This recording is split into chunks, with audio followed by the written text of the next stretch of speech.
hoje, dia 11 de maio de 2024, também conhecido como 6 dias antes do meu aniversário.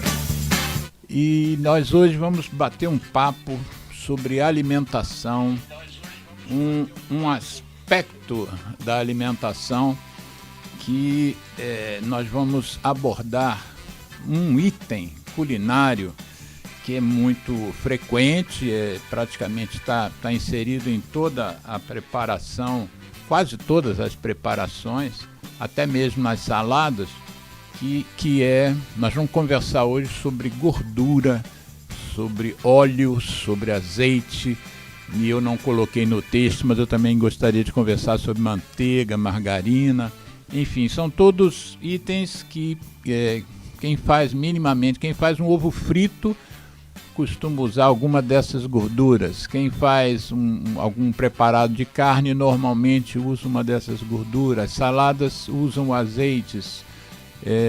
Enfim, o refogado do feijão é feito também com algum tipo de gordura. As próprias carnes têm gorduras já naturais, né, delas mesmas. Mesmo a carne branca, mesmo o peixe tem a sua gordura.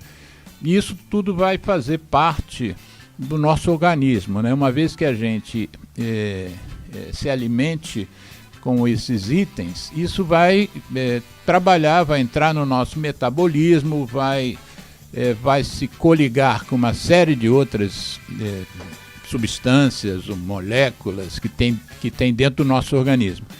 O grande problema, a minha ideia de fazer esse programa hoje, de convidar a nossa nutricionista, que daqui a pouco eu vou apresentar, a minha ideia é a seguinte: um dos objetivos do programa Viva a Voz Saúde é informar a população.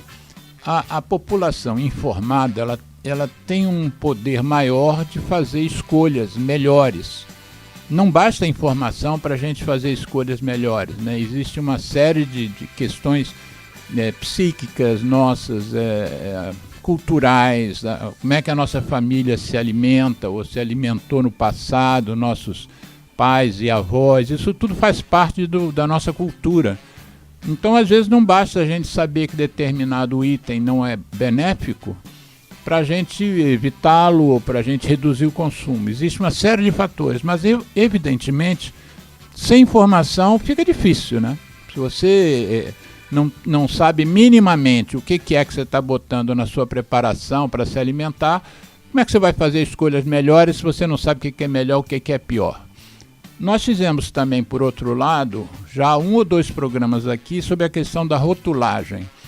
A gente entende que os rótulos dos produtos que estão lá nos supermercados são muito importantes, porque ali tem muita informação que pode ajudar a gente também a fazer boas escolhas. O problema é que muitas vezes a gente lê rótulos.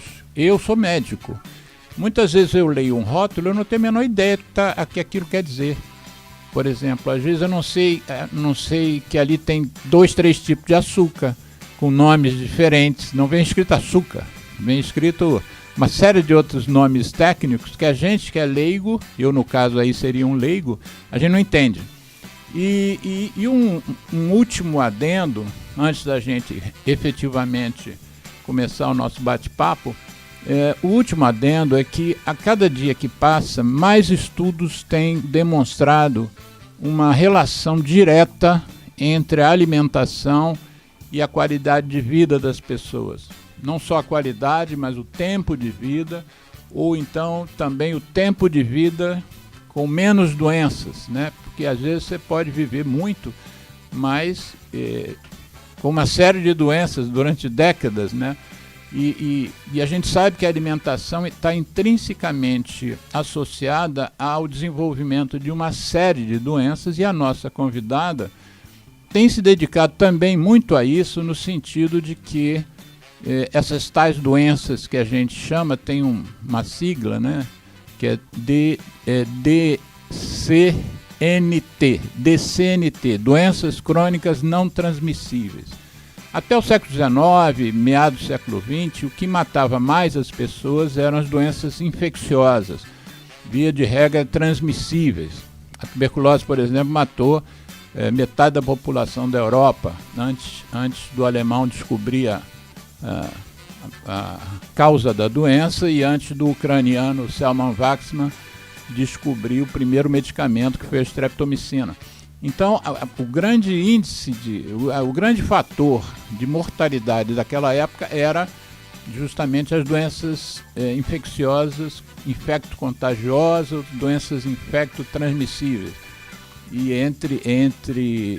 eu citei a tuberculose, mas uma série de outras pestes assolaram o planeta aí anos para trás. Hoje em dia, mais de 70%, quer dizer, mais de 2/3 das doenças que levam à morte no planeta hoje são das chamadas DCNTs. Eu poderia citar algumas aqui, mas existe uma lista grande, mas a gente tem a hipertensão arterial, a gente tem o diabetes, a gente tem, enfim, doenças às vezes autoimunes, mas que persistem por muito tempo e se tornam doenças crônicas e às vezes matam. E, enfim, a gente tem uma série de doenças que a alimentação está intrinsecamente ligada a, não digo o surgimento da doença, são fatores correlatos, né? Você tem a genética, você tem o ambiente em que a pessoa vive e você tem o estilo de vida que a pessoa resolveu adotar. Então, por exemplo, o câncer de pulmão é uma doença que inexistia no século XIX para trás. É uma doença, não é nem do tabaco, é uma doença do cigarro. Foi a partir do século XX, no desenrolar do século XX, que o cigarro começou o câncer de pulmão apareceu e se tornou líder entre os cânceres que mais matam. Então, se você opta por não fumar, a sua chance, o seu risco de desenvolver um câncer de pulmão fica bem menor. Você vai ficar exposto à poluição ambiental, certos tipos de manufaturas, por exemplo, amianto e tal. Você pode desenvolver o câncer de pulmão, mas uma incidência, o risco é muito menor. Então, eu queria, antes da gente começar, eu queria apresentar a professora Lília Zago. Ela é professora associada do NUT, né, do Instituto de Nutrição da Universidade do Estado do Rio de Janeiro, que o nome já está dizendo, é aqui no Rio. E uma coisa interessante, Lília, é que eu já trouxe aqui vários... A gente todo sábado tem um convidado. E, coincidentemente, talvez a maior parte dos convidados que vieram aqui são da UERJ. Quer dizer, a Universidade do Estado do Rio de Janeiro, eu acho que hoje é um centro de pesquisa, de inovação, de saber, que é impressionante em vários campos. Nós já trouxemos aqui antropólogos, sociólogos, médicos, nutricionistas, já vieram aqui 2 ou 3 da UERJ. E, enfim, eu não me lembro se... O Ricardo Oliveira, que é o coordenador da pós-graduação da Educação Física lá da UERJ, que tem um laboratório de análise Laboratório da Vida Ativa, LAVA, que já vi aqui 2 ou 3 vezes, ou seja, a UERJ realmente está de parabéns. Eu acho que todo fluminense, né, carioca sobretudo, mas todo fluminense devia se orgulhar de ter uma UERJ, de ter uma universidade tão pujante, tão atuante e produzindo tantos cérebros, né? A gente, nesse momento que vê tantos cérebros saindo do país, né? É muito legal. E o Geraldo perguntou se você atendia, né? Você disse que não faz nutrição clínica, você se dedica totalmente à universidade, né? Então fala um pouquinho de você. Zago eu já sei que é um sobrenome italiano, eu perguntei antes do programa, eu estava curioso, eu achava que era espanhol. Mas fala um pouquinho assim de você, como é que você optou por esse caminho da nutrição? Que, aliás, eu também mencionei a você, minha mãe era nutricionista, e sempre que eu entrevisto uma nutricionista aqui, eu me emociono um pouquinho. Sim. Fala de você. Tá bom, muito obrigada. Bom, primeiramente, boa tarde a todas e todos, né, que estão aqui nos ouvindo, e nos vão assistindo, ouvir depois. e ouvirão depois. Queria muito agradecer, né, o convite, doutor Alexandre, para, né, vir aqui conversar um pouquinho com vocês sobre esse assunto tão importante, né, para a saúde das pessoas, esse assunto que eu venho me dedicando aí a estudar, a pesquisar, né, ao longo da minha vida acadêmica, né. Eu sou nutricionista de formação, como o senhor, né, acaba de dizer, e eu não sou carioca, eu sou paulista, né, sou nascida na capital de São Paulo. Não é paulista, é paulista, né? É, paulista, exatamente. Nascida na capital, mas criada no interior de São Paulo. Então, eu fui para uma cidadezinha no interior de São Paulo, quando eu era muito pequena, né, tinha uns 6 anos de idade, 6 anos de idade. Comecei a minha escolaridade nessa cidadezinha, que é uma cidade que se chama Jaguariúna, que fica bem perto de um grande centro, né, que é Campinas, perto da capital. E lá é que eu iniciei, né, a minha escolaridade e, né, consequentemente, toda a minha formação. Então, eu sou nutricionista formada lá pela PUC de Campinas. E já na universidade eu decidi seguir carreira acadêmica, né? Então, quando eu estava lá no meu 3º ano de universidade, sempre fui muito interessada em trabalhar, né, com projetos de iniciação científica, sempre querendo saber quais eram os caminhos que me levavam à vida acadêmica, à carreira acadêmica, porque esse era o meu objetivo. Eu entrei, voltando um pouquinho, né, porque eu entrei na nutrição sem saber o que era nutrição, como muitos estudantes entram também lá com a gente tem muitos estudantes que entram, assim, querendo uma carreira da saúde, né, que foi o meu caso. Tinha alguém na família? Não temos, não tínhamos nutricionistas, não tínhamos, assim, nenhuma formação na área da saúde, né, na família, assim, de graduação, Sim, curso nem superior. médico, nem enfermeiro, psicólogo. Não, fisioterapeuta, nada. E aí eu fui, né, fiz uma carreira da área da saúde, depois a minha irmã fez, o meu irmão fez, a minha mãe, depois depois que a gente cresceu e se criou, e aí ela conseguiu também fazer psicologia, enfim. Pô, que legal. Então assim, depois muita gente fez, mas eu queria uma carreira da área da saúde. E eu era muito assim, eu sabia algumas carreiras que eu não me identificava, e aí por exclusão, eu falei, não quero essa, não quero essa, não quero essa. Sempre gostei muito, né, de assuntos relacionados à alimentação, à nutrição. Pelo manual do estudante, né, aqueles manuais, né, que os estudantes lá no ensino médio ainda ficam, né, conhecendo as profissões, eu li sobre a carreira de nutrição e falei, vou tentar. Então, eu, né, tentei, ingressei e gostei muito, me identifiquei. É claro que tem muitas áreas, o nutricionista ele pode atuar em muitas áreas, né? Então, eu não me identifiquei logo de cara com algumas áreas, enfim, né? Eu, assim, gostei mais de algumas áreas, menos de outras, mas, no geral, me identifiquei muito com a profissão, mas me identifiquei mesmo com a carreira acadêmica, né? E dentro da carreira acadêmica, eu gosto muito da parte de alimentos, né? Então, eu gosto muito de estudar o nosso objeto, né, de trabalho, que é o objeto de trabalho do nutricionista, que é o alimento, né? E tudo que envolve, né, tudo que está aí ao redor, né, do alimento, enfim, né, todas as áreas correlatas aí, enfim. Aí terminei a graduação, né, participei de projetos de iniciação científica porque já tinha decidido que queria seguir carreira acadêmica. E aí, quando você sai da universidade, você quer seguir carreira acadêmica, você precisa fazer o mestrado, você precisa fazer o doutorado, que é o caminho básico, né, para fazer. Então, aí fui, me formei e fiz toda a minha pós-graduação, mestrado, doutorado, para me preparar para ir para a carreira acadêmica na Unicamp, na Universidade de Campinas, na Faculdade de Engenharia de Alimentos, tá? Então, toda a minha pós-graduação, né? Então, eu sou mestre em Alimentos e Nutrição, doutor em Alimentos e Nutrição. Em 2008, eu terminei o meu doutorado e aí comecei a saga, né, de concursos públicos pelo Brasil. Selecionei alguns concursos públicos. Antes de você seguir, porque depois eu posso não conseguir voltar. Vou te interromper rapidinho para fazer um outro elogio a uma universidade, já que você citou a Unicamp, né? Eu acho que a Unicamp é também um centro de conhecimento fantástico. Eu me lembro que uma vez eu era chefe de um serviço aqui no Rio, no hospital, na época, se não me engano, era do Ministério da Saúde. Depois ele foi municipalizado, o Hospital Rafael de Paula Souza. E nós iniciamos um programa sobre oxigenoterapia domiciliar prolongada. Quer dizer, aquelas pessoas que tinham enfisema, né, tinham DPOC, não podiam se deslocar e não podiam viver sem o oxigênio externo. E a Unicamp era o melhor centro que fazia esse tipo de programa, né, botar oxigênio na casa do paciente com um concentrador de oxigênio. E aí passei lá, fui eu e uma colega, Marisa Laboissière. Aí ficamos lá acho que uns dois dias, pegando todo burocracia do programa para depois instalar no nosso hospital.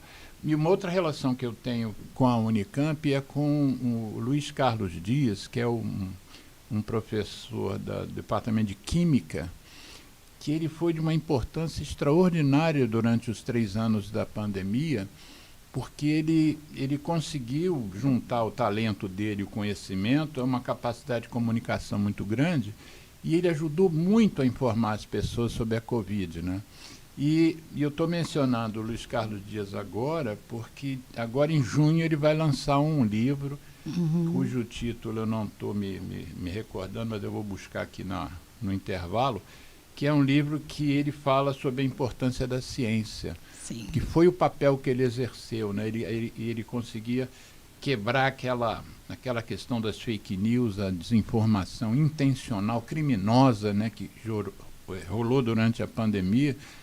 E eu faço muita edição de vídeos para botar no meu canal, que eu acredito também em a comunicação por essa via, e eu comecei a editar os vídeos das falas dele. Teve vídeo que eu editei da fala dele com 30 mil views, assim, um negócio bacana.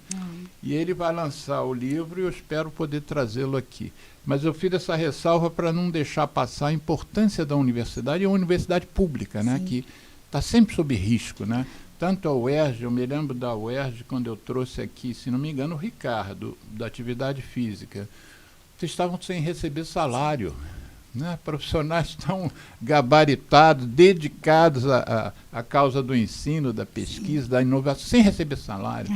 Né? Mas, enfim, fala aí que você estava falando dos concursos. Aí você fez uma série de concursos. Aí me preparei, né? Terminei meu doutorado, me preparei e comecei a prestar alguns concursos públicos pelo Brasil, selecionei algumas universidades, né? Passei em alguns concursos, mas enfim, e até que eu consegui, né, vir para a UERJ. Então, vim para a UERJ. Nós é que conseguimos você, diferente. Eu tenho um orgulho imenso, né? Tenho muito orgulho de ter me formado, de onde eu vim, assim, né? Desde a graduação, a pós-graduação na Unicamp. E aqui, eu trabalhei em outras universidades, né, antes de vir para a UERJ.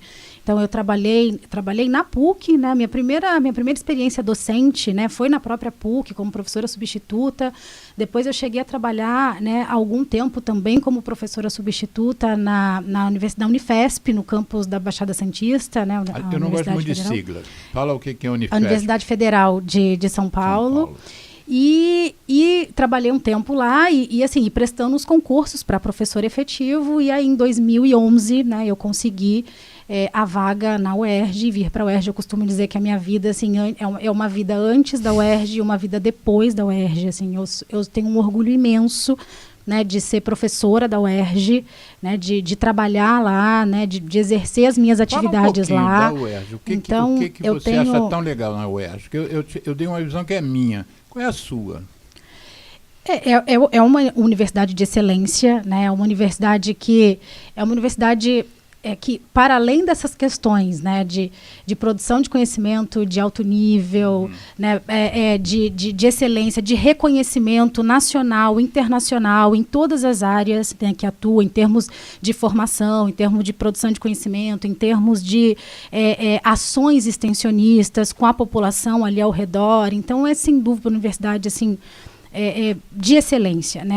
E é uma universidade muito humana, né? Eu acho que por isso que eu digo, acho que é um dos principais fatores que faz com que eu diga para as pessoas, eu já disse isso para muitas pessoas, que eu sou uma pessoa, né? Eu era uma pessoa antes da UERJ e sou outra, porque eu me transformei numa pessoa melhor, sem dúvida. A universidade depois, ajudou exatamente, essa transformação. Sim, é uma universidade humana, né? É uma universidade pioneira no sistema de política afirmativa, entendeu? Então, assim... O que é política afirmativa, para que algum ouvinte nosso não entenda?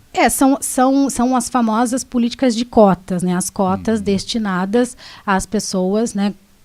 Determinados grupos, né, populacionais que, sabidamente, por N motivos, né,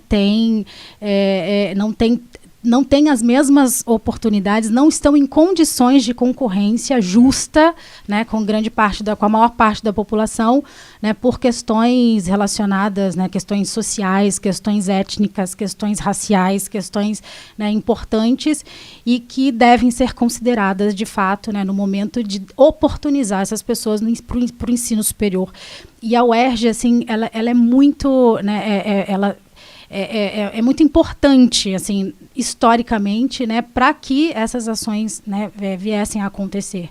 Né? Então, a gente tem muito orgulho, assim, por vários, né, por vários aspectos, assim, né, várias ações da universidade, enfim. Então, acho que, né, a gente poderia ficar falando sobre a UERJ um tempão aqui. Pode fazer um outro programa sobre só isso. sobre a UERJ. E aí, certamente, eu não sou a melhor pessoa para isso. A gente tem que chamar os nossos gestores também para falar sobre isso, outros professores. Veio aqui mês passado o atual, que tomou posse em março, o diretor da Faculdade de Medicina, o Rogério Rufino. Então, exatamente. Aqui no programa. Muito bom, tá vendo? Então, muito bom. Então, assim, a gente tem muitas pessoas, assim, excelentes para vir aqui falar sobre a UERJ, enfim.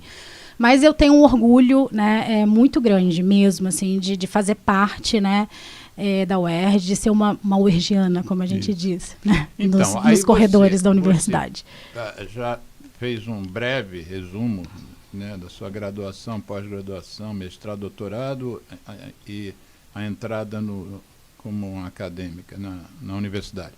Me diga, então, como é que você vê a importância hoje daquilo que a gente falou, que é a alimentação saudável. Nós fizemos um programa aqui sobre a alimentação saudável com uma colega sua de departamento, que é a Daniela Canella. Uhum.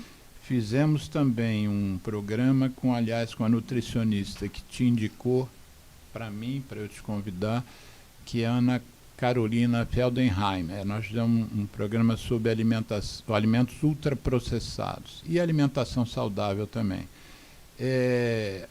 E aí hoje nós nomeamos o programa focado na questão das gorduras, dos óleos e dos azeites. Para a gente não se perder muito, vamos tentar centrar nesse polo, não digo nem do problema, pode ser a solução, inclusive. Uhum. Né? Como é que você vê a importância das gorduras em geral? Não falando mal das gorduras, mas quando é que surgiu essa história de se usar gordura? Historicamente, eu me lembro da minha avó usar banha de porco, né? Historicamente, como é que as gorduras evoluíram? Porque às vezes eu chego, por exemplo, num supermercado, tem óleo de girassol, óleo de milho, óleo de soja, óleo de canola, que chegaram a me dizer certa vez que canola não existiria, depois disseram que é uma flor, mas eu nunca vi uma canola na vida. De fato, canola não existe mesmo, eu posso explicar isso depois. Exatamente.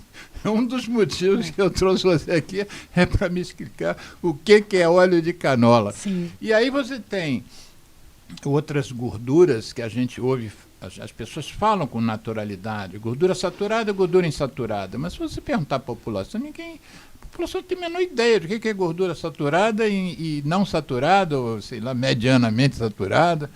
Depois nós temos também as questões que a gente usa muito, que é a manteiga e a margarina, né?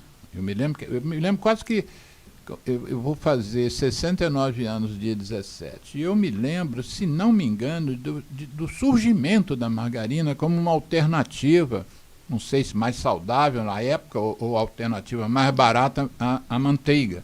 Mas houve uma época, assim, na minha vida, que parecia que você não deveria comer manteiga, deveria comer margarina. E depois isso mudou. E temos, por exemplo, a gordura do ovo. Também teve gente que dizendo que não pode, que tem muita gordura, e depois o ovo já é saudável. Mas, do ponto de vista dessa questão, azeite, gordura, óleo, manteiga e as gorduras das carnes, como é que a gente... Quando é que vocês começaram a estudar isso? A importância da gordura? Ou o risco de determinado tipo de gordura? Sim. Quando é que isso entrou na pauta das nutricionistas? Então, é uma questão, né, vou tentar fazer, muita coisa, né? Estudar gordura, né, é complexo, porque é um volume, né, de informação muito grande, enfim. Vou tentar responder a pergunta, né, fazendo um resumo, enfim. Der, a gente faz outro. A gente faz um outro. Porque é um mundo, né? Eu estou aqui por conta disso, né? Eu sou pesquisadora, né? Meu foco, né, de pesquisa sempre foi, desde o doutorado, os óleos e as gorduras dietéticas. Eu fiz o meu doutorado todo no laboratório de lípides ou lipídios, né, que são gorduras, né, lá na Unicamp, sob a orientação da professora Admar.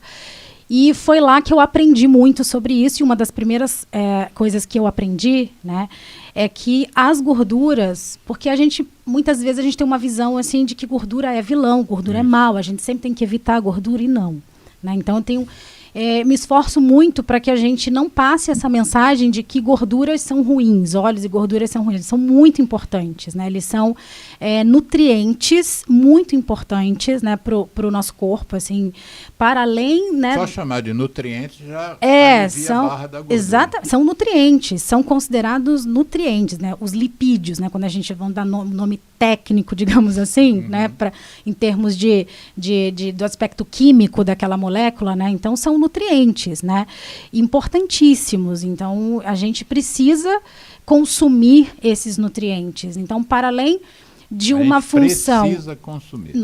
Nós precisamos consumir, exatamente, nós precisamos consumir fontes, né, desses nutrientes, que são os lipídios, porque eles são muito importantes para o nosso metabolismo. Então, para além da nossa, né, da função que até algum tempo atrás se considerava que era uma função meio que básica e quase que exclusiva, que é fornecimento de energia, e que de fato é uma função importante, né, dos óleos, das gorduras na dieta, né? Então já se sabe há algum tempo, né, já que não é só isso, né, não é só essa função. Então as gorduras, esses componentes lipídicos, eles têm funções importantíssimas, né, de compor tecido cerebral, né? São precursores hormonais, são precursores importantíssimos de mediadores de inflamação, tanto pró-inflamatórios quanto anti-inflamatórios.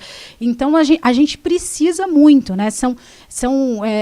O tecido, nosso tecido adiposo, ele é metabolicamente muito ativo, né? Então a gente precisa muito. Quer dizer, a nossa consumir. Gordura corporal, né? Porque o tecido adiposo, a nossa gordura pessoal corporal isso, de cada um, isso. É muito ativa, você quis dizer. O que você quer dizer com isso? Funções importantes, além daquela função só de reserva energética, né?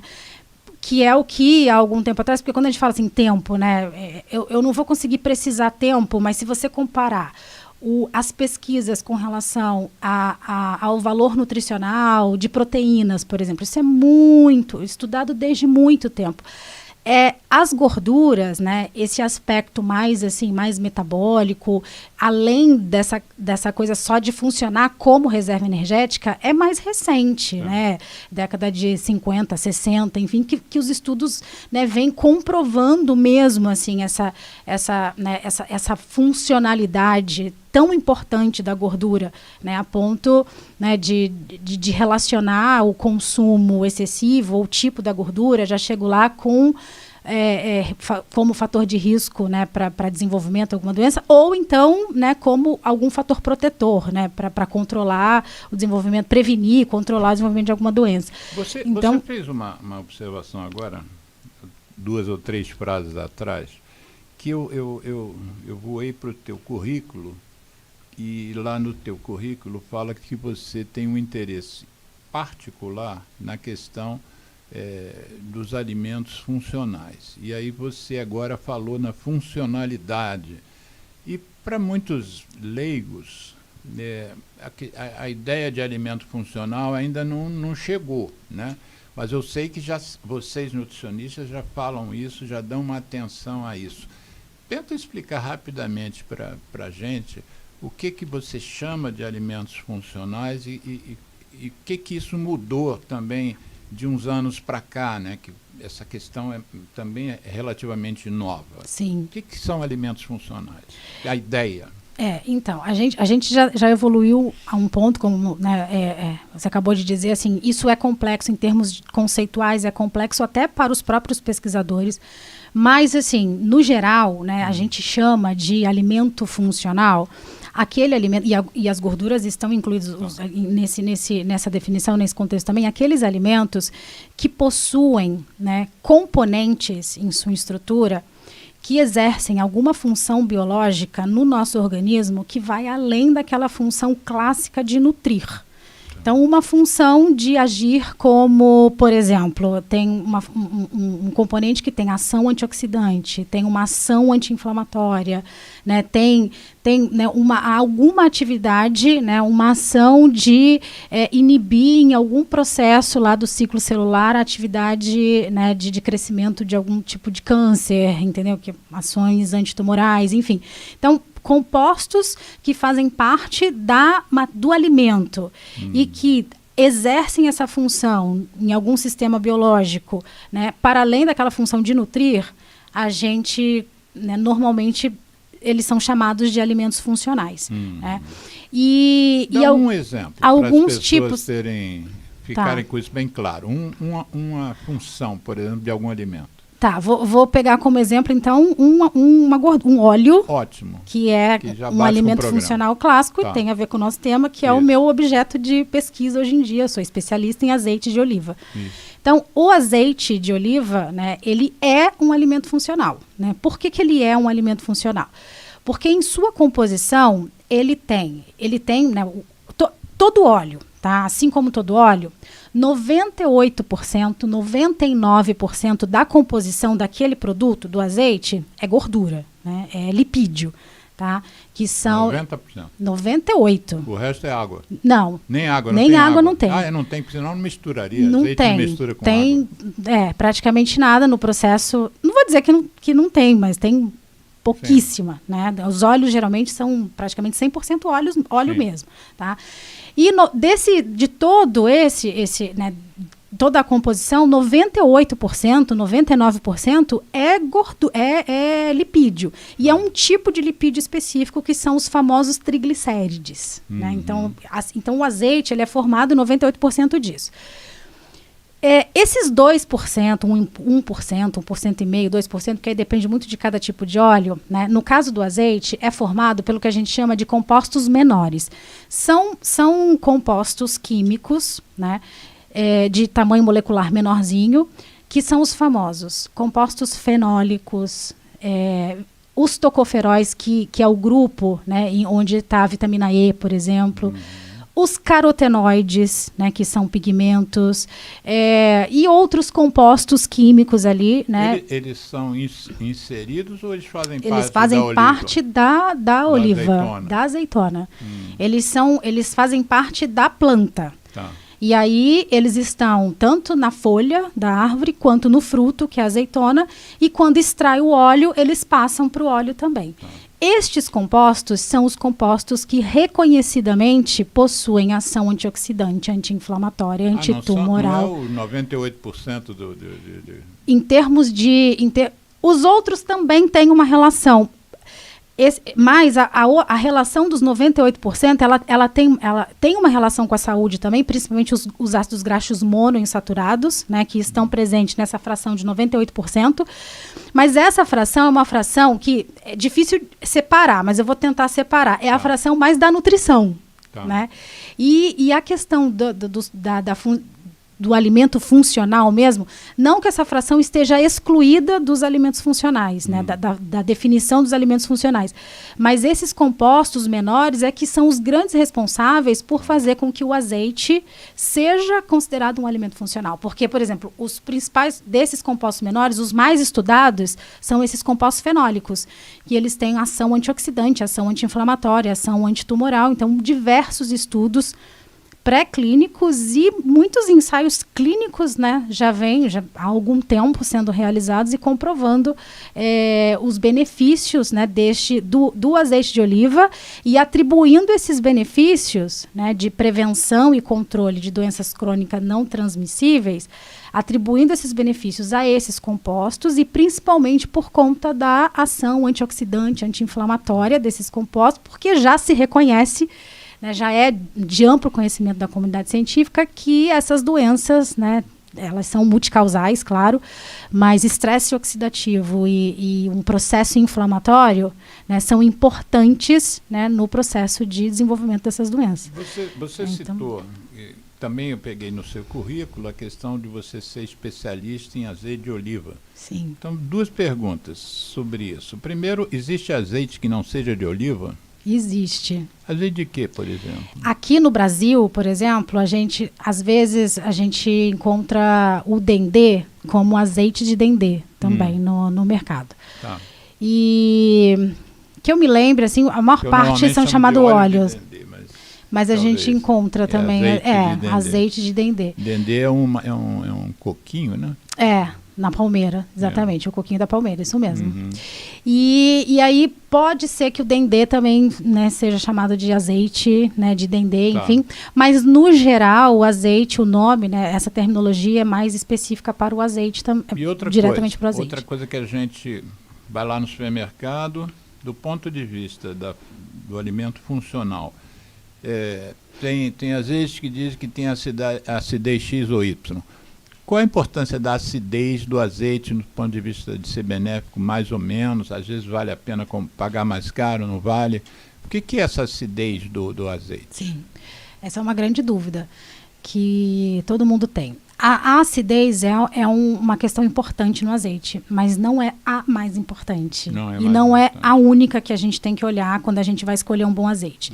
De maneira geral, assim, e tentar explicar rapidamente, né? Quando a gente extrai, quando um produtor de azeite extrai o azeite, quando o azeite sai, porque o azeite, de verdade, ele é como se fosse um suco da azeitona. Sim. A azeitona é espremida, moída e centrifuga, faz lá todo o processamento tecnológico, sai aquele suco. Aquilo ali é o azeite. Como se fosse o vinho em relação à uva. Né? Aquilo ali é o azeite. Extrai o suco da azeitona.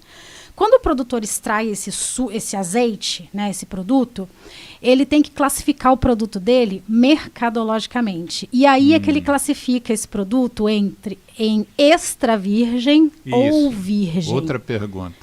Entendeu? Então, já vou incorporar porque faz parte ali da acidez. Porque, e quando sai esse suco, na verdade, vai para o laboratório, o produtor geralmente tem o seu próprio laboratório ou manda para outro laboratório, ele classifica. Então, a classificação mercadológica ela é baseada em 3 parâmetros químicos obrigatórios pela nossa legislação. E um desses parâmetros químicos é a acidez.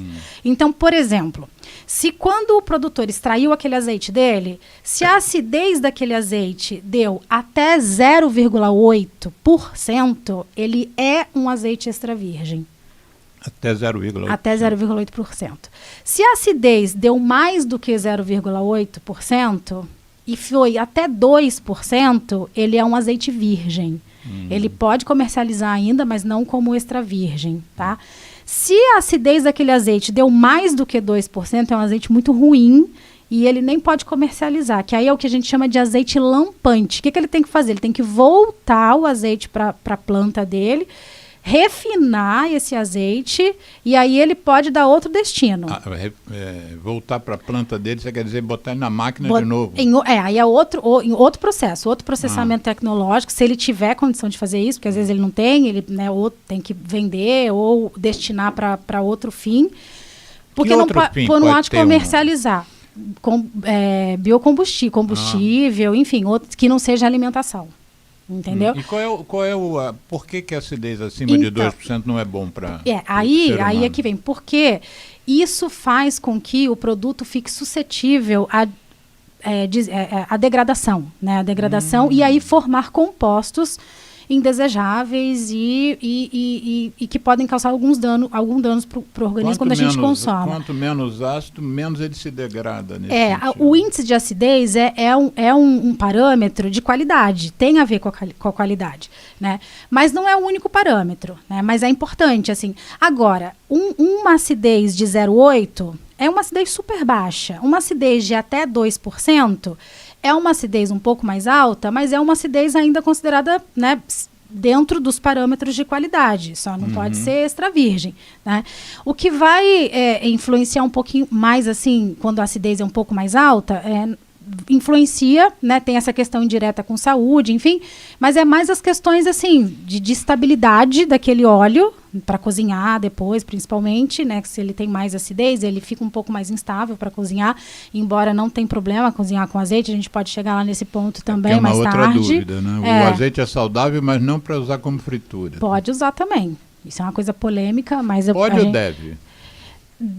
Na minha visão, assim, porque deve. Uma garrafa de óleo de soja é R$5. Exatamente. O azeite extra virgem hoje é 50. Então, 500 aí ml. eu sou pesquisadora, né? E há algum tempo eu já tenho né, focado as minhas pesquisas no azeite de oliva, mas eu tenho uma questão imensa com isso e eu sempre problematizo isso com os meus estudantes lá na UERJ. Né, se a gente for pensar só nas questões de saúde, né, de benefício à saúde, todo mundo deveria cozinhar com azeite, mas isso é inviável para a maior parte da população, então, digamos assim. Não só...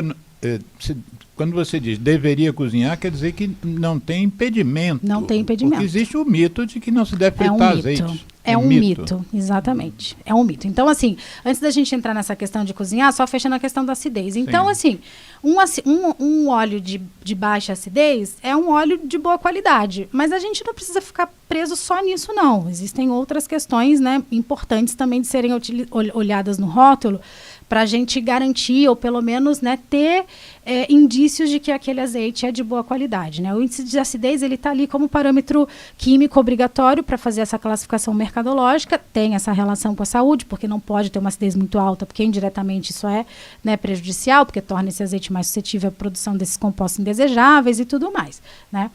E pode cozinhar com azeite, não tem problema nenhum, né? Isso é um mito. Há algum tempo, né, pensava-se que, né, o azeite ele era mais instável, produzia ácido graxo trans durante a cocção, né? Ele produzia compostos tóxicos. E isso não é verdade. Há algum tempo, muito tempo já, as pesquisas já têm, né, relatado evidências assim. É quase que unânime entre os pesquisadores que têm como objetivo estudar a estabilidade do azeite de oliva quando ele é submetido à cocção, né, procedimentos, vários pesquisadores mimetizam procedimentos culinários no laboratório que a gente faz em casa, inclusive fritura, e ele se permanece sempre muito estável, assim. E ele, inclusive, em comparação com outros óleos, é até melhor, né, em termos de estabilidade, de não produção de compostos tóxicos, né, porque ele tem uma composição muito particular dele, que faz com que ele seja bastante estável, que aguente essa temperatura elevada, né? Diferentemente de outros óleos, que de uma forma muito inadequada, muita gente usa para fritar, como, por exemplo, o óleo de girassol, o óleo de milho. São óleos que não devem ser usados para fritura. Não devem? Não devem ser usados para fritura. Geraldo, está vendo a importância desse programa? Você sabia disso? Mas ela falou canola agora? Não, ela vai falar ainda. Ainda vamos chegar lá no canola. A canola fica para o início do outro bloco. Porque, olha só, para a gente não perder assim, o fio dessa questão do aquecimento, né? Você tem, só te interrompendo pela enésima vez, tem o óleo de soja, R$5. Aí você tem o óleo de girassol, vamos dizer, R$10, mesmo volume. Aí você está... E às vezes a pessoa compra, porque esse é de girassol. Girassol né? Tem que ser melhor. Tem que ser melhor, né? É o dobro do preço, mais um motivo para ele ser melhor. Aí você diz, não pode fritar. Não é que não pode, né, gente? Tudo pode, mas não deve, não é indicado. Por que não é indicado? Porque ele tem um perfil, né? É uma explicação bem química. Eu vou tentar traduzir isso para uma linguagem, né, mais acessível para todo mundo. Você vai conseguir, você é professora. Pois lembra que eu falei que o óleo, a maior parte dos óleos, né, é composto desses 98% da composição, são os famosos triglicérides. Isso. Esses triglicérides, né, eles são compostos, né, por ácidos graxos, que são os famosos ácidos graxos saturados. Isso. E monoinsaturados e poliinsaturados. Né? Então tem a ver quimicamente com a Não, presença... Daqui a pouco você vai especificar isso aí.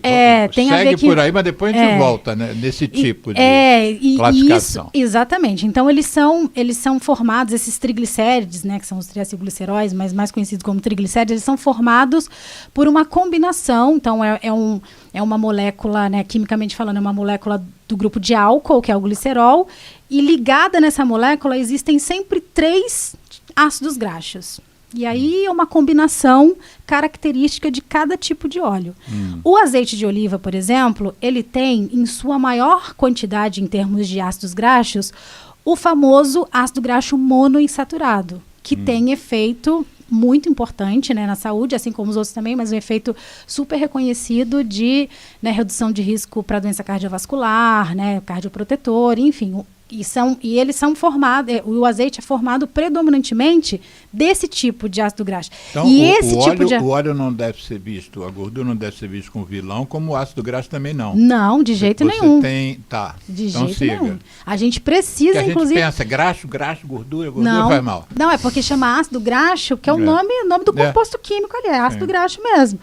E aí a gente tem 3 tipos, que é o saturado, o monoinsaturado e o poliinsaturado, né? O saturado é aquele que aí sim, quando a gente consome em grandes quantidades, acima, né, do que se recomenda adequado, esse sim é prejudicial. Não que os outros não sejam, mas os insaturados, né, o mono e o outro, que é o poliinsaturado, né, eles são melhores para a saúde, evidentemente. Mas olha só, entre o monoinsaturado e o poliinsaturado, tá, a gente não pode consumir muito ácido graxo poliinsaturado. O que é poliinsaturado, né? Quimicamente falando, né, a estrutura do ácido graxo, né, dos insaturados, eles possuem lá duplas ligações, né, entre os seus componentes químicos. Tá. O monoinsaturado possui uma única dupla ligação, monoinsaturado. O poliinsaturado possui 2 ou mais, e a gente tem vários tipos de ácidos graxos poliinsaturados. Voltando para o aquecimento, os ácidos graxos monoinsaturados, eles são bastante estáveis, eles aguentam temperaturas elevadas. Sem se modificar. Sem formar compostos químicos indesejáveis para a gente. Os poliinsaturados, eles são muito instáveis. Eles, quando são submetidos a aquecimento, eles formam compostos, né, que são, falando de uma forma bem geral, compostos que aí sim são compostos ruins para a saúde. Que podem provocar o quê, por exemplo? Muitos desses compostos já são estudados porque eles podem ser consumidos junto com o alimento, eles podem ser absorvidos, né, a gente absorve, e muitos desses compostos, né, tem, né, evidência, enfim, estudos pré-clínicos, in vitro, enfim, de que podem exercer alguma atividade cancerígena, entendeu? Então, assim, são compostos considerados, né, problemáticos para serem consumidos, tá? E os ácidos graxos insaturados, eles são mais suscetíveis à produção desses compostos. E o girassol e o milho são óleos muito mais ricos em poliinsaturados. Então, se você vai escolher um óleo para fritar, né, se você não tem o azeite, né, que depois a gente chega, eu tenho algumas recomendações para qual azeite frita e qual não frita, né? Embora todos sejam estáveis. É melhor você usar o soja, que é mais barato, é mais acessível para a população, e em termos de estabilidade, é muito melhor do que o milho e o girassol. Tem mais saturado. Não, ele continua tendo mais insaturado. Todo óleo vegetal, todo óleo, tá? Óleo, seja lá soja, canola, milho, girassol, azeite, ele sempre vai ter uma quantidade de insaturado, seja o mono e o poli, né, somados juntos, maior do que o saturado. Sim. Mas ele sempre vai ter, sempre. Diferentemente das gorduras, a gente já chega lá nas gorduras. Banha, manteiga, aí esses têm mais saturado, entendeu? Mas ele sempre vai ter menor quantidade de saturado e mais de insaturado. O óleo de soja, ele tem uma proporção de monoinsaturado e poliinsaturado, né, que garante, né, no geral, em associação com outros né, componentes dele também, uma estabilidade melhor no momento da fritura, né, que é o procedimento culinário que a gente, né, usa e que tem alta temperatura, enfim. Eu estou tendo eu fiz uma associação em que o cérebro da gente, às vezes ele é inquieto, né? Aí eu fico tentando me situar para entender melhor o que você está dizendo. Aí eu fiquei me lembrando de um professor meu chamado José Rosenberg, que já nos deixou, mas foi no livro dele que eu me desenvolvi como um especialista em tabaco, né? Ele escreveu um livro chamado Tabagismo, um problema de saúde pública. E aí ele fala que a fumaça que a gente inala quando fuma um cigarro, ela tem um determinado tipo de... Ali, na fumaça não, o produto em si, o papel do cigarro, o fumo que está ali, ele traz agrotóxico lá da lavoura e fica ali naquele fumo picado, tem inseticida, porque quando a folha é colhida vai para um galpão para secar, se não puser inseticida também dá, uns bichos lá vão mexer com a folha, então tem agrotóxico, tem inseticida. Mas ele diz o seguinte, quando você fuma, a brasa, a ponta do cigarro, ela vai de 800 a 1.200 graus Celsius. E isso gera um calor, né? E esse calor pode fazer duas coisas com as substâncias que estão ali. Juntar duas substâncias e fazer uma terceira, e às vezes a cancerígena é essa terceira que foi formada pela junção das duas, por causa do calor, e o nome que se dá a isso seria pirossíntese. E tem um outro mecanismo também chamado pirólise, que é o mesmo calor, quebra uma substância e transforma essa substância em duas, e às vezes uma das duas é que vai ser cancerígena. Aquela integrada ali não tinha o poder de gerar câncer, mas o calor fez elas quebrar e uma delas gera câncer. Por isso que o cigarro é o maior produtor de câncer que se conhece, né? Mais de 1/3 dos cânceres que estão hoje no mundo produzidos pelo fumo. Então, em parte, o que você... Vê se eu aprendi bem, professora. O que você está dizendo é que, sim, existem gorduras, existem óleos que têm essa questão de poli e saturamento que pode quebrar isso e gerar uma substância, às vezes, que é a que vai fazer mal. Exatamente.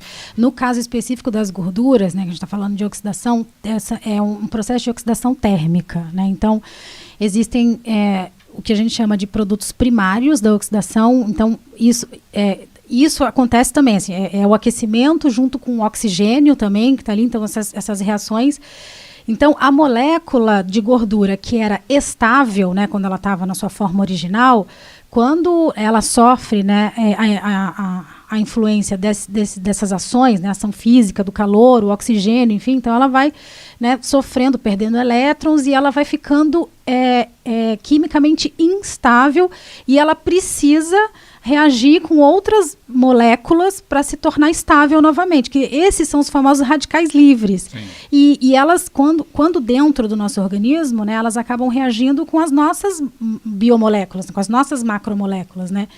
Inclusive moléculas, né, de DNA, enfim, então assim, é muito, esse é que é o prejuízo, né, a gente consumir esses compostos que são esses radicais livres, né, porque são compostos instáveis, e além desses, né, os radicais livres que são os compostos mais instáveis, que ficam procurando, né, quimicamente moléculas, né, para se estabilizar, e isso é, né, que gera o prejuízo, né, com o produto resultante disso é que é o prejuízo, e tem os compostos secundários da oxidação, que são compostos mais estáveis, que aí são outros compostos químicos, são compostos cíclicos, compostos, né, polares, enfim, e que também podem, né, é outro tipo de molécula, né, de íons conjugados, enfim, então são moléculas que não são moléculas saudáveis mais, né? São moléculas com ação ruim, prejudicial, né, para o organismo. Então a gente vai partir, só um instantinho, Geraldo, vamos partir para o segundo bloco, vamos fazer um intervalo. Tá.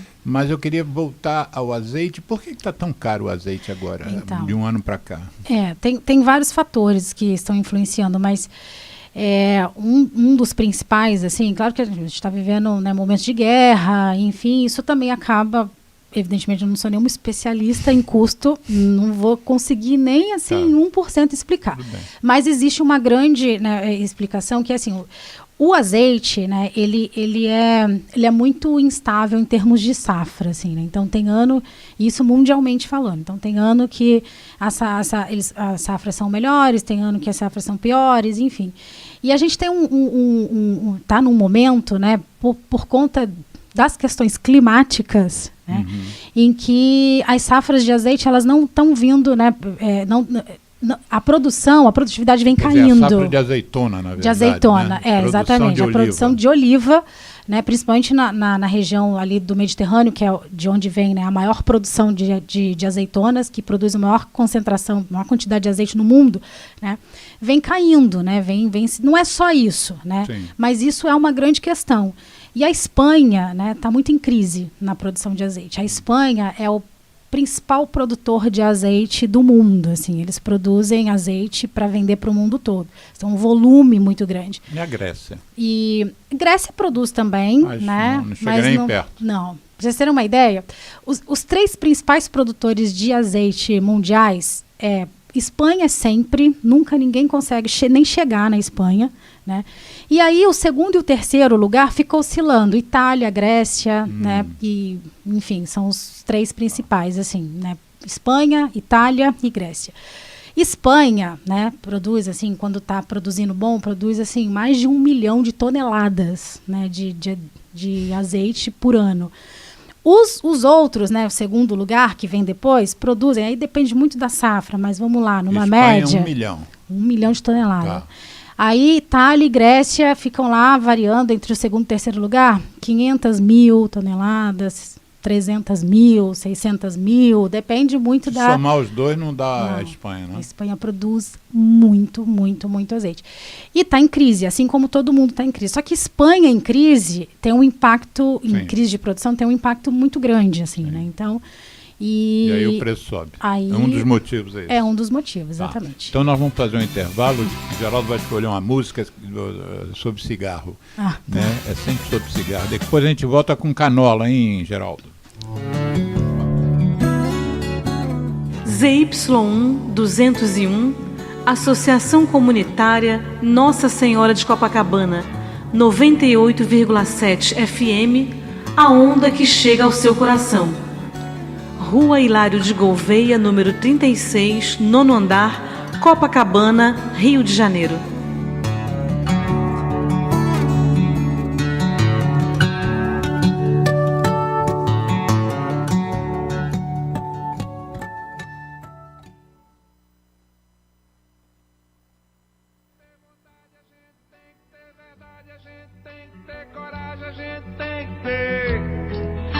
Ninguém precisa de você, fumar pra quê?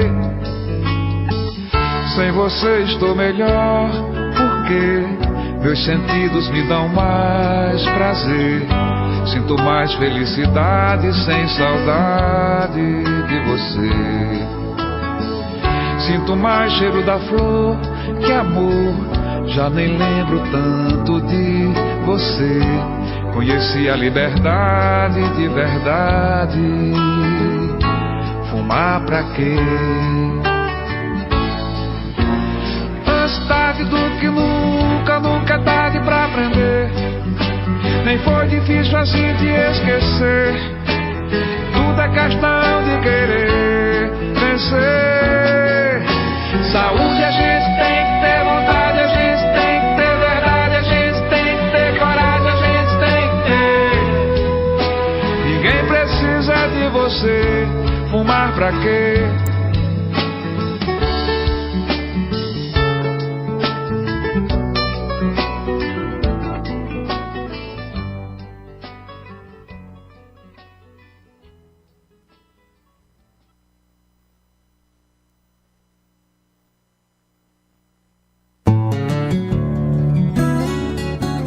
ZY1 201, Associação Comunitária Nossa Senhora de Copacabana, 98,7 FM, a onda que chega ao seu coração.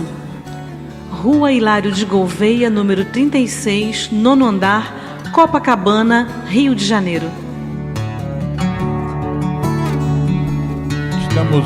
Estamos reiniciando o programa Viva a Voz Saúde deste sábado com a convidada Lília Zago, nutricionista, professora associada da Universidade do Estado do Rio de Janeiro, no Instituto de Nutrição desta universidade.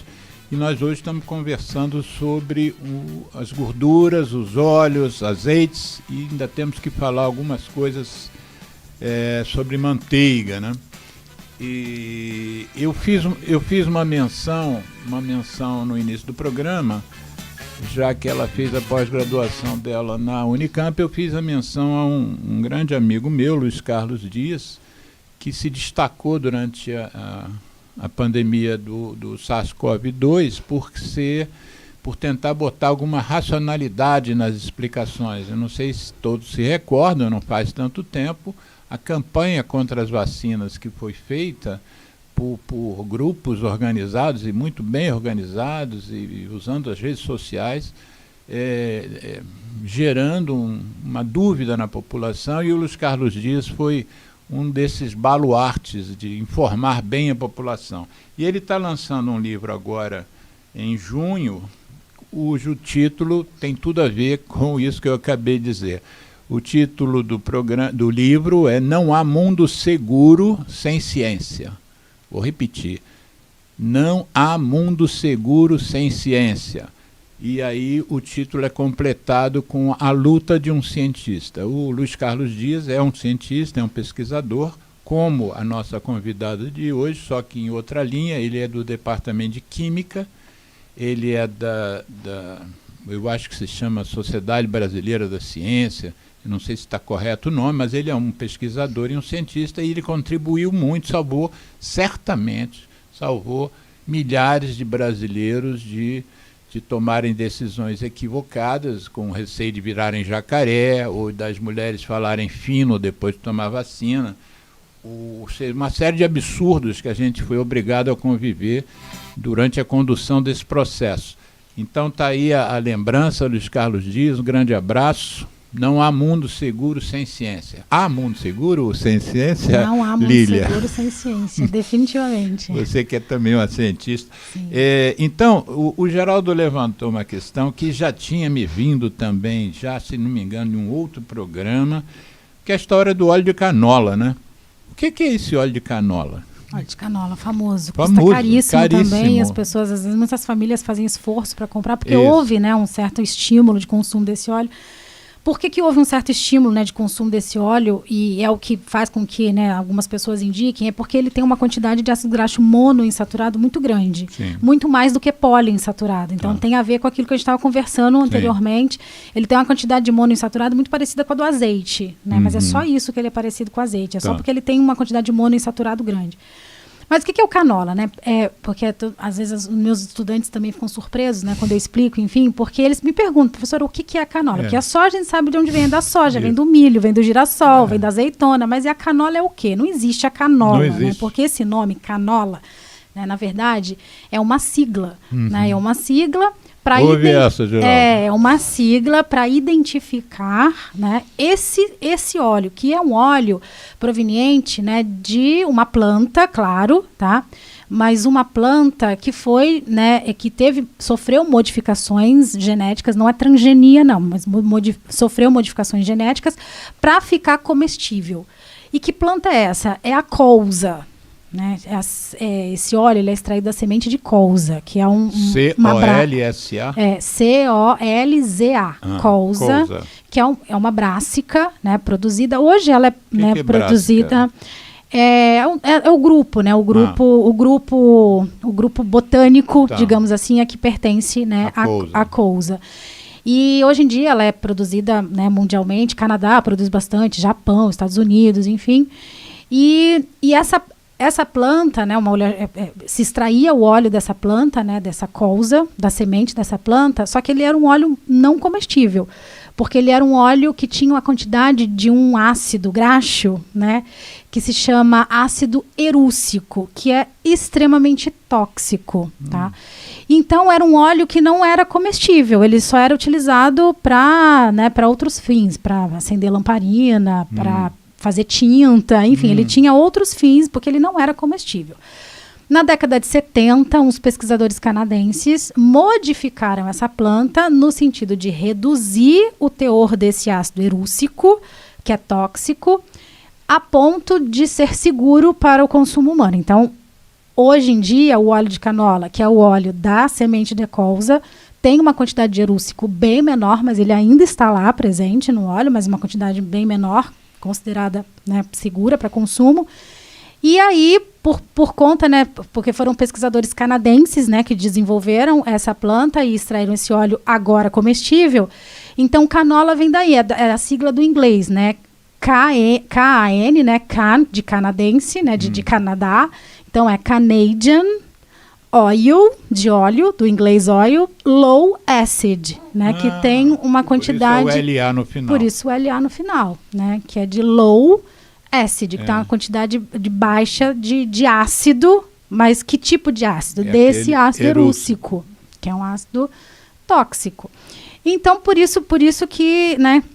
Mas os outros não têm esse ácido. Não, essa é uma característica dessa planta. O fato deles dizerem que esse óleo tem baixa quantidade não quer dizer que ele é melhor do que o outro, porque o outro não tinha quantidade nenhuma do ácido erússico. Eu, particularmente, aí eu tô dando minha opinião, assim, que é o que eu falo, assim, para os meus estudantes, e né, quando eu estou dando em aula, e para quem eu estou conversando, assim, que pede minha opinião, tanto de nutricionista como, né, de cientista também, né, digamos assim, eu prefiro consumir outros óleos e recomendar outros óleos que são mais acessíveis para a população. Não estou nem falando do azeite, vamos até tirar o azeite dessa discussão. Porque não justifica você gastar, né, um dinheiro enorme, né, para comprar um óleo de canola só porque ele tem uma quantidade de ácido graxo monoinsaturado maior, tá? Sendo que também ele tem outras questões, né? Então eu prefiro consumir o óleo de soja, recomendar o óleo de soja, do que o óleo de canola, né? Então eu acho que... Agora, nós falamos em cocção, quer dizer, o uso lá na fritura, enfim, botar no forno. E na salada, quando você... Outro dia eu fui eu vou em restaurantes e aí eu peço azeite para botar na salada. Mas às vezes eu fico com a desconfiança que o dono do restaurante tirou o azeite que tinha lá, ou quando acabou, e botou uma... Muitos fazem isso. Muitos fazem isso, né?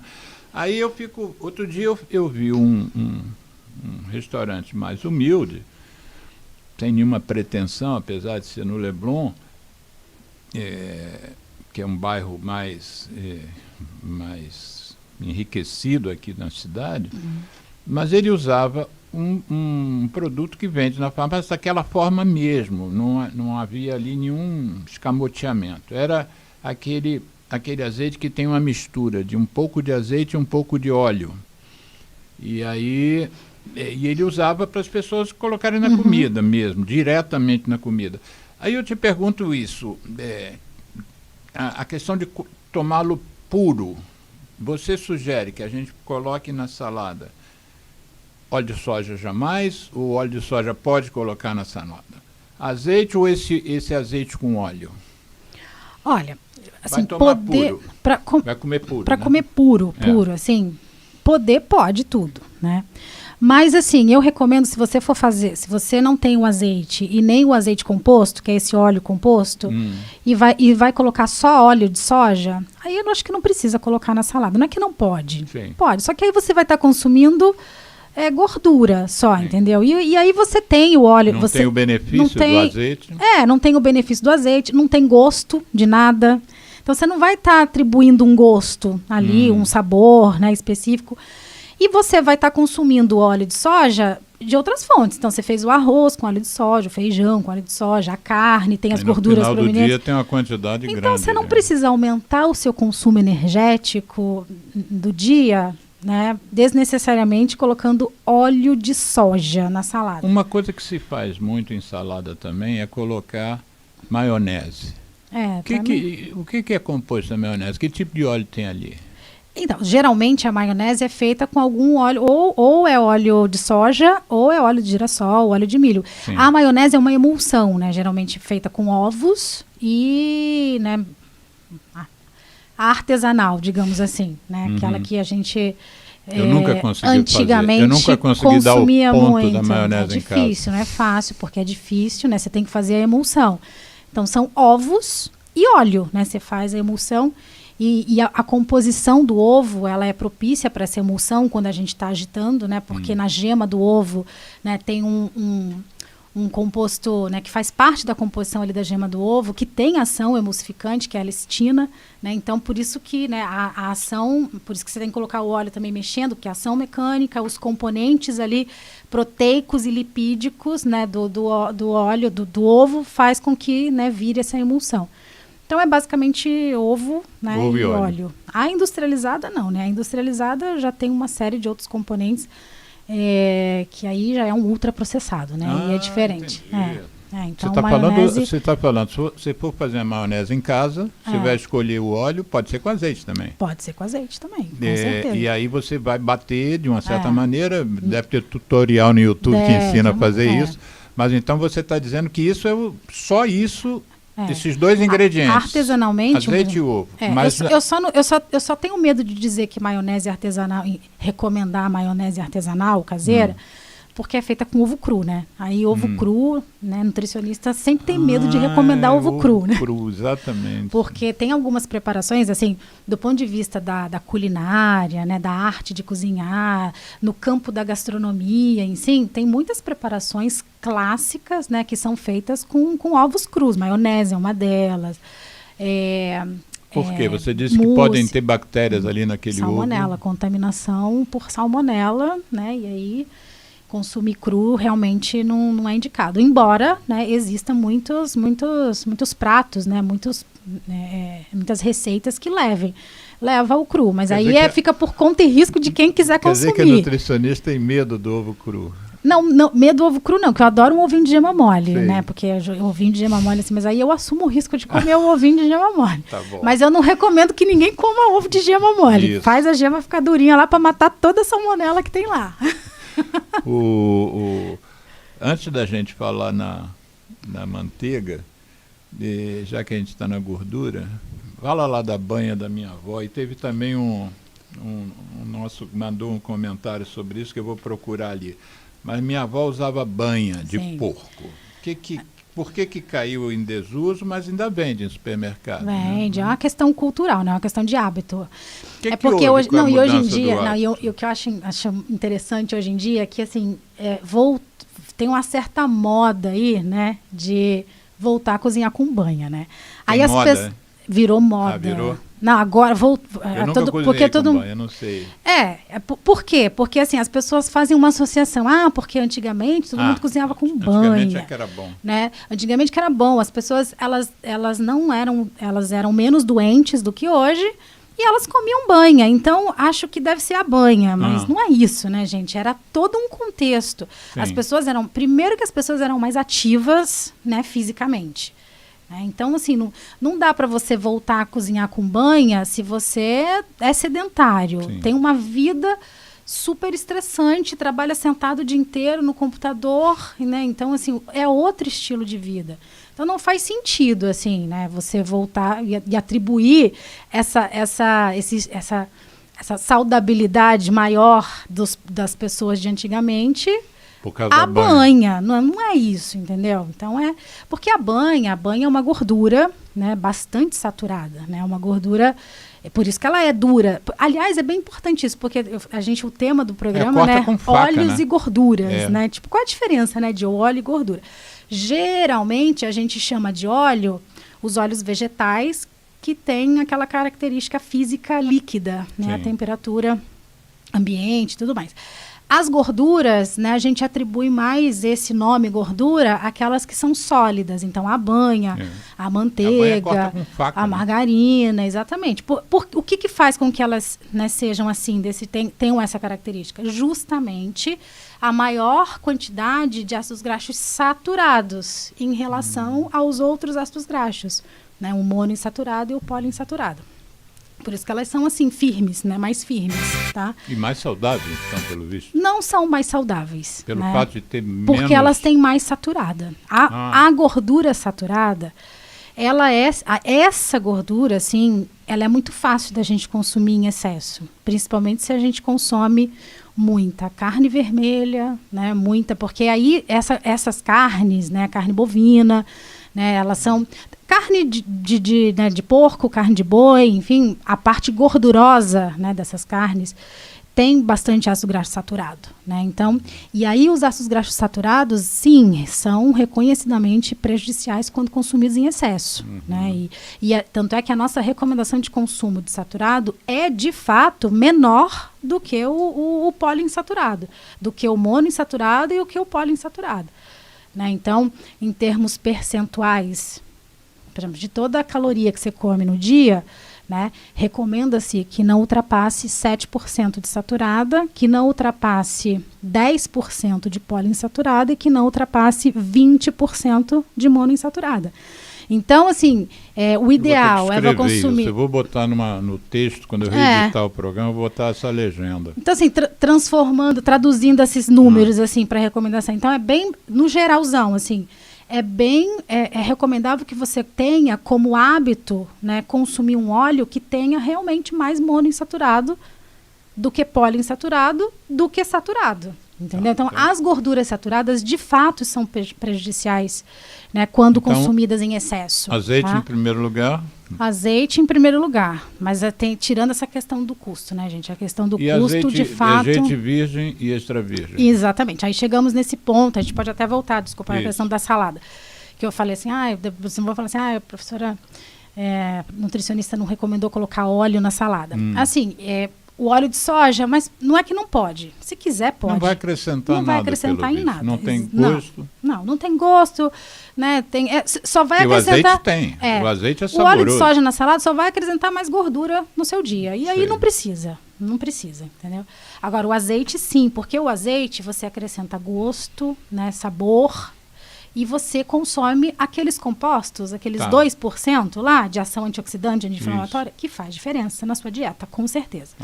Nesse caso, um azeite extra virgem tem muito mais destes compostos, que são os compostos funcionais, do que o virgem. Isso é um fato. Tá? Então, assim, uma recomendação que eu sempre faço, assim, se você comprou um azeite de oliva extra virgem, ainda mais nos dias de hoje, não usa ele só para cozinhar, guarda ele para usar na salada. Porque aí você tem o benefício do sabor característico do azeite, porque o azeite tem um sabor característico, né? E ainda tem os benefícios desses compostos. Tá? Eu fiquei pensando, enquanto você estava falando, que eu gosto de comer um pãozinho assim, se tiver torradinho, eu boto azeite. Eu gosto mais até do que botar manteiga. Vamos falar um pouquinho da manteiga? Sim. E aí você me diz se vale a pena, além de usar na salada, se pode usá-lo como manteiga também. Sim. Porque a gente se habituou, né, a não comer pão puro, né? Eu acho que é um hábito. Não sei se era necessário lá atrás botar manteiga no pão. Mas virou, eu culturalmente não me lembro. Eu só mesmo quando eu estou com muita fome... Quer dizer, não dá tempo de... Eu trabalho em Caxias, uma padaria boa lá e moro do Leblon. Toda quinta-feira eu faço esse trajeto, ida e volta. E às vezes no caminho eu vou comendo pão puro. É a única lembrança que eu faço. Fala então o que é a manteiga, essencialmente. O que é a manteiga e o que é a margarina? A manteiga, assim, eu sou uma super defensora de manteiga. Assim, eu gosto muito de manteiga. Do gosto da manteiga. E da propriedade como funcionalidade. Porque o que é a manteiga? A manteiga é a gordura do leite. Né? É um produto derivado do leite. Então, é um produto lácteo que, em sua maior parte, em termos de composição, é formada por gordura. 80% da composição da manteiga é gordura. E tem bastante gordura saturada. Né? E quando a gente fala de alimento de origem animal, que é o caso da banha também, aí a gente também tem colesterol junto, né? Essa foi a grande questão da manteiga. Né? Por isso que, num determinado ponto da vida, isso foi na final da década de 50, 60, enfim, né? Que quando... eu sou de 55, por isso que eu disse que eu me lembrava da entrada da margarina. Então, eu acho que, se não me engano, foi em 1959, a primeira margarina no Brasil. E ela veio com essa proposta. Ela veio... o nome, não? É delícia. Delícia. Aqui não podemos Pode fazer. falar. Não podemos fazer. Não, aqui não tem isso, não. A Eu não rádio tenho comunitária certeza. não pode ter jabá, não tem patrocínio. A lei não permite. Eu não tenho certeza, mas eu acho que é essa marca aí, Delícia, que foi a primeira margarina. Porque depois tivemos outras, assim, a líder do mercado, digamos assim, ela não foi a pioneira, não. Acho que ela veio depois. A Cleibon? Que é a da Lever, da Gessi Lever. Era Cleibon? Agora eu não lembro se era Cleibon, mas eu acho que... Será que era? Não me lembro, porque a Cleibon tinha um nome forte, né? Então, mas acho que foi Até a hoje. Delícia. Acho que a primeira foi...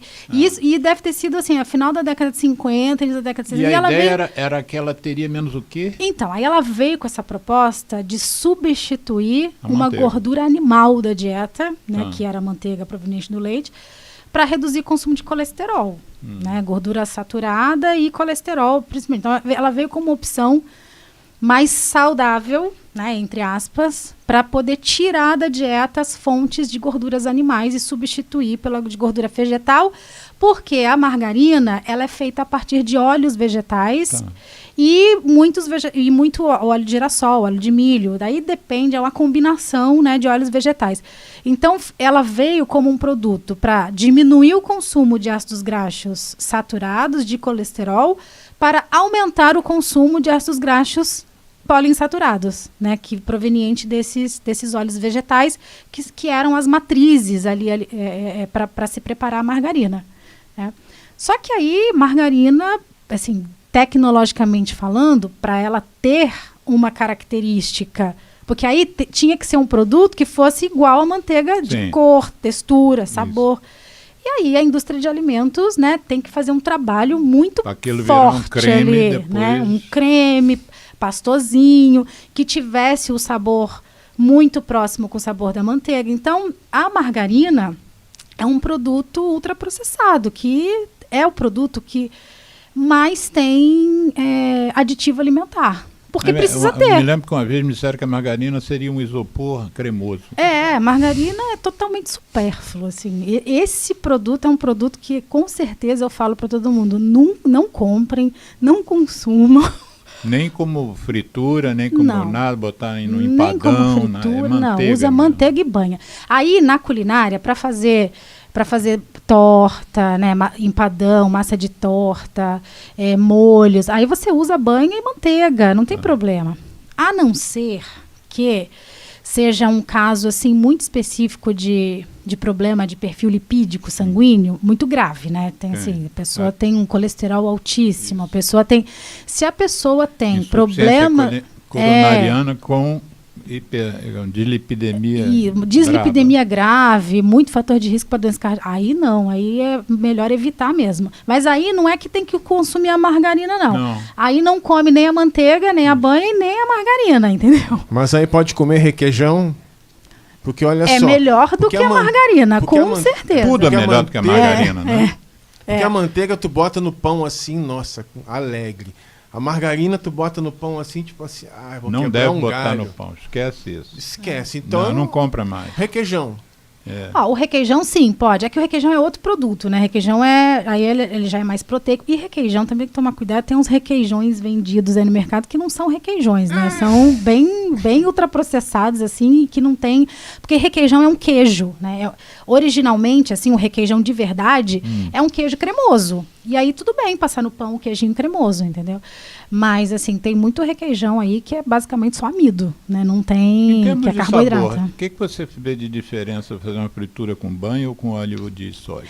Então, eu particularmente... Eu não me lembro mais como é que é o sabor da banha. É bem característico. Fernando McIntyre, espero que esteja satisfazendo aí a sua dúvida, que ele fez uma pergunta, óleo de soja ou banha?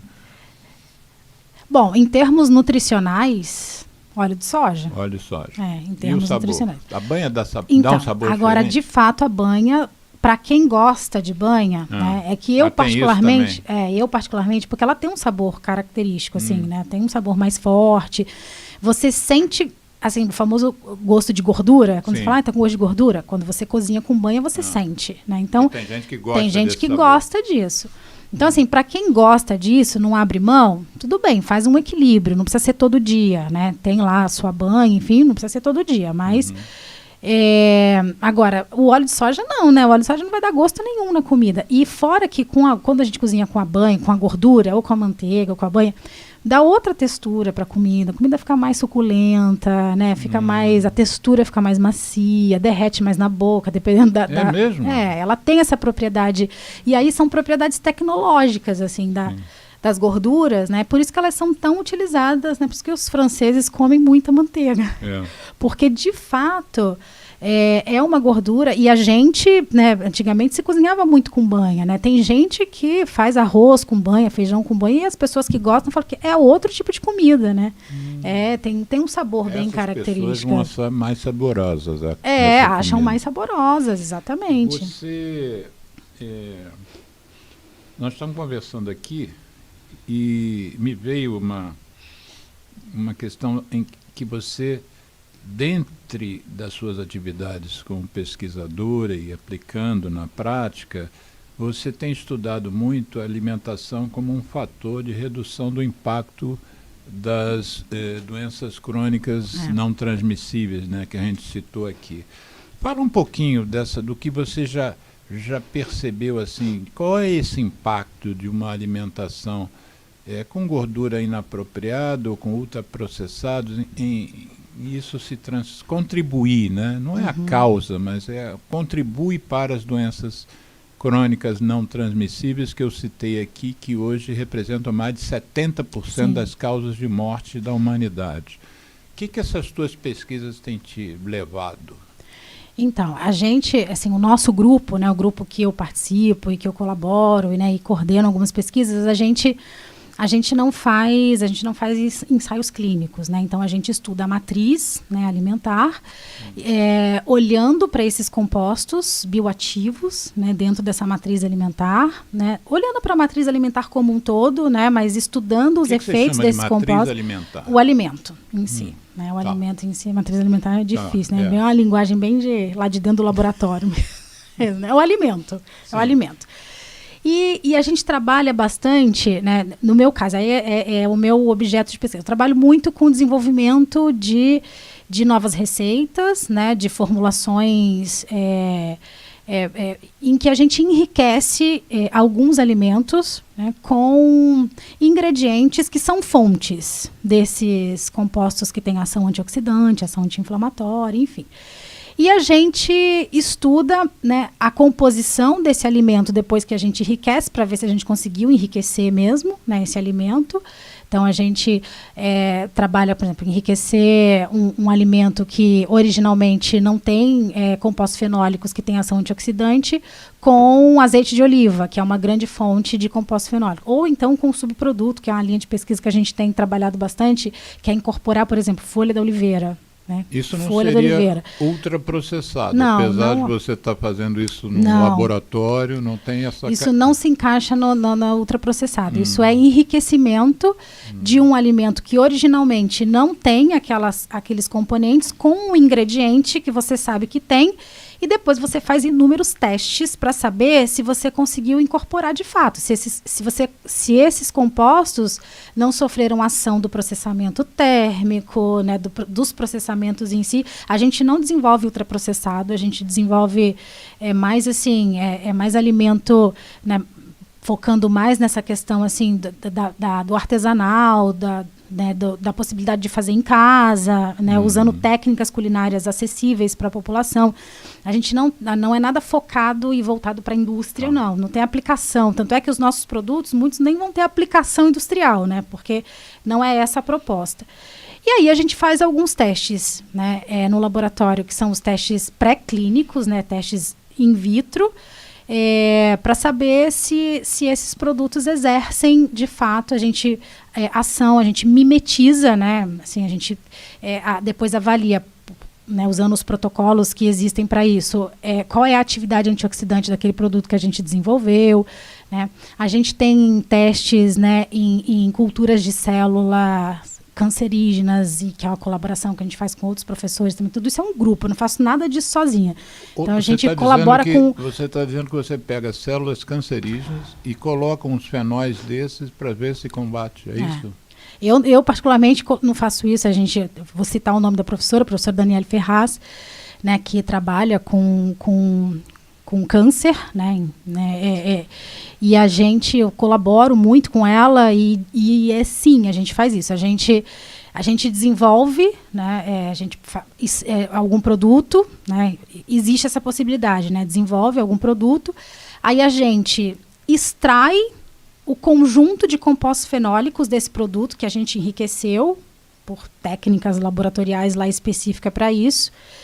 E esse extrato de compostos fenólicos, né, a professora Daniele põe lá nas células cancerígenas, e aí ela estuda alguns tipos de câncer, né, e avalia a toxicidade nas células cancerígenas. Sim. Se mata, por exemplo, Se mata, por exemplo, as células. E a gente tem conseguido... Gente, a professora Daniele... Sim. Então, assim, assim? são estudos pré-clínicos, que eu falei, assim, não significa que vai acontecer no humano. Tem alguma coisa assim com câncer de pulmão que você saiba? Não, de pulmão, não. Nunca, não, deve ter, com certeza tem. Tá.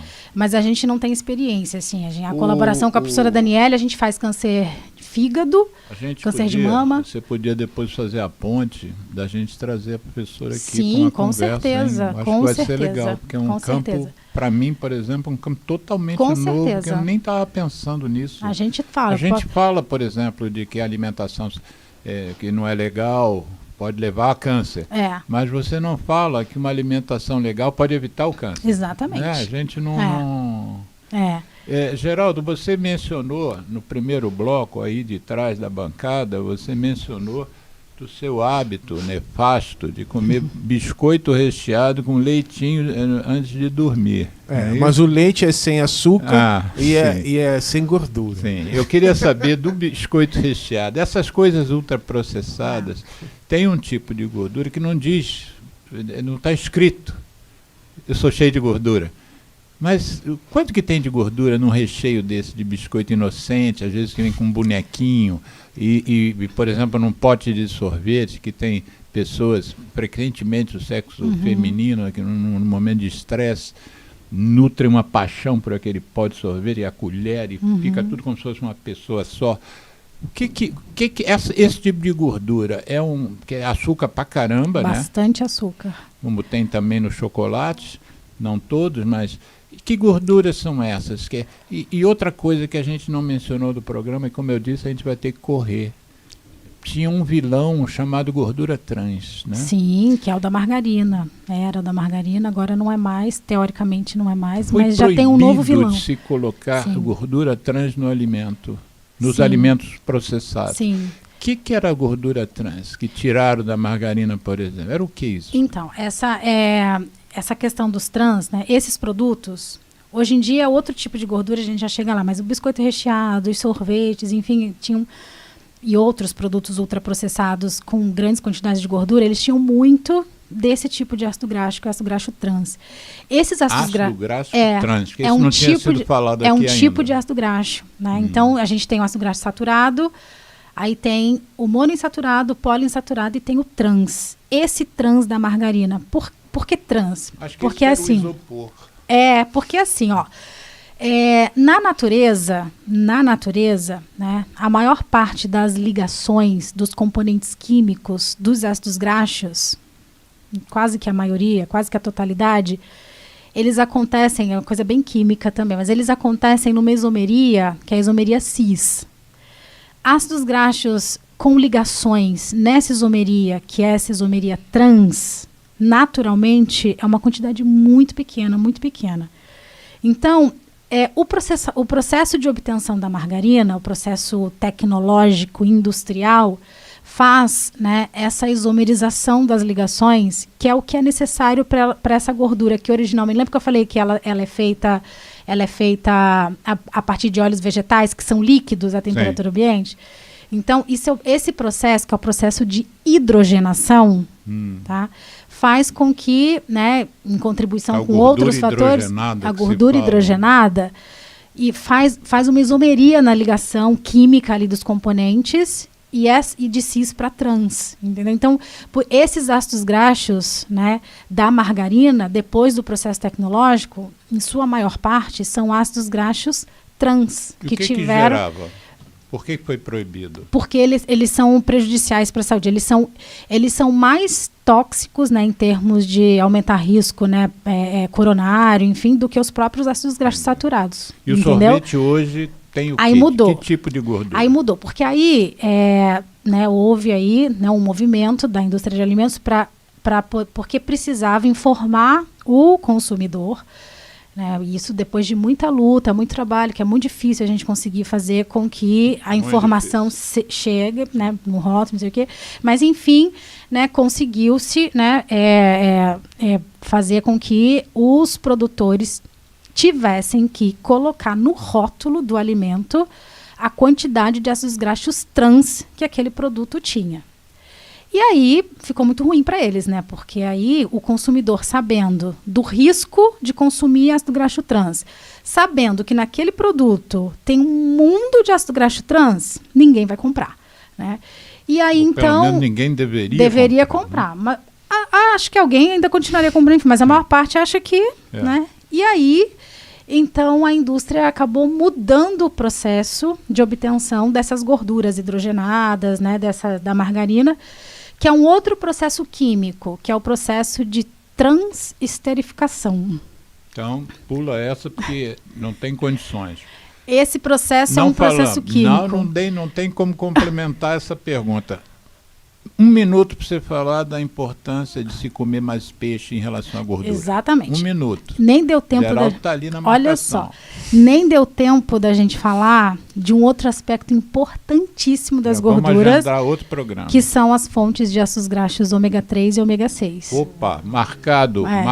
Você vai ver na tua agenda, mas porque das datas... Mas isso aí é papo para outro programa inteiro mesmo, certo. Porque isso tem a ver com óleo e tem a ver com peixe, né? Peixes são grandes fontes de ácidos graxos ômega 3. Por isso que é importante que a gente consuma esses ácidos graxos na dieta, esses peixes na dieta. Vão ficar com gostinho de quero mais, inclusive o seu entrevistador também. Tá combinado, pode me chamar de novo. Minha mulher, por exemplo, paga uma fortuna por um pote de ômega 3 que vem não sei de onde, nos Estados Unidos, não precisa, cápsulas. Mas ela paga com o dinheiro dela, eu não interfiro. Tudo bem, né? Não tem problema. Mas não precisaria. Poderia substituir pelo peixe? Então, poderia...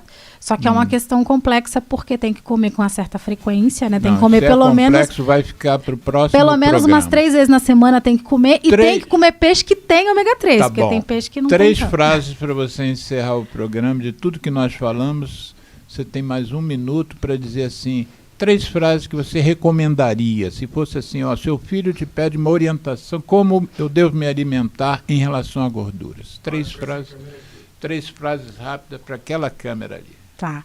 Bom, em primeiro lugar, a gente, né, tirar da nossa cabeça essa questão de que gordura é vilã. Então, assim, precisamos consumir óleos e gorduras na dieta.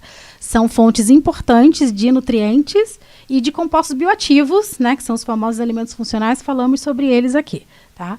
Agora, é preciso cuidar da quantidade dessas gorduras, então não é para abusar, né, a gente tem que consumir, mas em excesso, né? De fato, essas gorduras elas fazem mal, elas devem estar presentes, né? Mas a gente tem que ter ali, né, um consumo adequado delas, tá?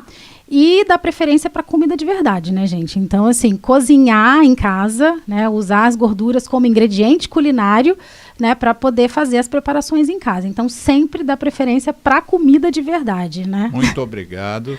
Eu é que agradeço. A sua colega de trabalho fala uma frase muito boa que é descasque mais e desembale menos. É isso aí, Canela. A Dani Canela, super concorda, é isso aí, isso mesmo. Gente, muito obrigado pela tua vinda. E já vamos agendar, talvez não hoje, mas eu te mando as datas para a gente fazer um programa sobre o peixe ômega 3 e qual foi a outra? Ômega 6. Ômega 6 e ômega 3. Eu nem lembrava que existia ômega 6. Geraldo, obrigado. Ouvintes de agora e de futuro, divulguem esse programa para a rede de vocês. Mais gente precisa saber de com tudo certeza. Que essa mulher disse aqui hoje. Muito obrigada, gente. Bom final de semana. Obrigada, igualmente.